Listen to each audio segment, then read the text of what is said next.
সাম্প্রতিক সময়ে ইসরায়েল এবং ইরানের মধ্যে চলমান সংঘাত সামরিক ও ভূ-রাজনৈতিক অঙ্গন ছাড়িয়ে সাইবার জগতেও ছড়িয়ে পড়েছে। উভয় দেশই একে অপরের বিরুদ্ধে পাল্টাপাল্টি সাইবার হামলার ঘটনা ঘটাচ্ছে, যা আঞ্চলিক স্থিতিশীলতাকে আরও জটিল করে তুলছে। এই সাইবার যুদ্ধ শুধুমাত্র অবকাঠামোগত ক্ষতি বা তথ্য চুরির মধ্যে সীমাবদ্ধ থাকছে না, বরং এটি অর্থনৈতিক, সামাজিক এবং রাজনৈতিক প্রভাবও ফেলছে। বিভিন্ন প্রতিবেদনে উল্লেখ করা হয়েছে, ইরানে হামলার ২৪ ঘণ্টার মধ্যেই ইসরায়েলের ডিজিটাল পরিসরে ৭০০% পর্যন্ত সাইবার আক্রমণের হার বৃদ্ধি পায়। প্রশ্ন হল, এটি কি কেবল প্রতিশোধ নাকি নতুন ধাঁচের একটি যুদ্ধ পরিকল্পনার অংশ? বিশ্লেষকরা বলছেন ২০০৭ সালে ইসরায়েলি স্টাক্সনেট হামলার পর থেকে ইরান দীর্ঘদিন ধরে তাদের সাইবার সক্ষমতা গড়ে তুলেছে। ১৩ June Israel operation rising lion নামে ইরানে বড় ধরনের হামলা চালায়, যার লক্ষ্য ছিল ইরানের সামরিক ও পারমাণবিক অবকাঠামো বিধ্বস্ত করা। আরবভিত্তিক স্যাটেলাইট টিভি চ্যানেল আল মায়াদিন এর প্রতিবেদনে বলা হয়েছে, ইসরায়েলের আক্রমণের ঠিক কয়েক ঘণ্টার মধ্যেই ইরানি রাষ্ট্রভিত্তিক এবং হ্যাকটিভিস্ট গ্রুপগুলি একযোগে সাইবার অপারেশন শুরু করে।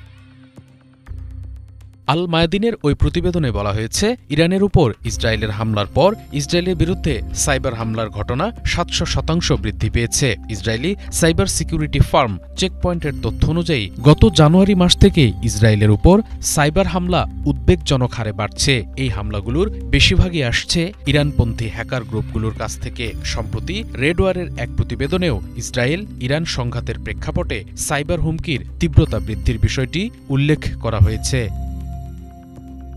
সাইবার আক্রমণগুলো কেবল ওয়েবসাইট হ্যাক বা ট্রাফিক বাড়িয়ে সিস্টেম নষ্ট করার মধ্যে সীমিত ছিল না, বরং এগুলো ছিল জাতীয় অবকাঠামোতে ঢুকে পানি, বিদ্যুৎ, স্বাস্থ্যসেবা ও যোগাযোগ ব্যবস্থায় বিপর্যয় ঘটানোর চেষ্টা। অর্থাৎ এখানে শুধু প্রযুক্তিগত ক্ষতি নয়, বরং জনমনে আতঙ্ক ছড়িয়ে দেওয়ারও লক্ষ্য ছিল। আন্তর্জাতিক অলাভজনক সংস্থা সাইবার থ্রেট অ্যালায়েন্সের প্রধান মাইকেল ড্যানিয়েল বলেন, উভয় দেশই সাইবার সক্ষমতায় পরিপূর্ণ। ডিডোস আক্রমণ থেকে শুরু করে ডেটা মুছে ফেলার মতো আক্রমণ করতে পারে তারা। আমি নিশ্চিত যে তারা উভয়ই সাইবার গুপ্তচর বৃত্তি এবং বিভিন্ন ধরনের অপারেশন চালাচ্ছে। এই সাইবার আক্রমণগুলো বিভিন্ন ধরনের হয়ে থাকে। এর মধ্যে উল্লেখযোগ্য হল ডিডোস আক্রমণ। এর মাধ্যমে লক্ষ্যবস্তুর সার্ভারে বিপুল পরিমাণ ট্রাফিক পাঠিয়ে সেটিকে অকার্যকর করে দেওয়া হয়। এর ফলে ওয়েবসাইট বা অনলাইন পরিষেবাগুলো বন্ধ হয়ে যায়। এর সাথে ransomware attack, data wiping attack, website defacement সহ বিভিন্ন কার্যকলাপ চালানো হয়।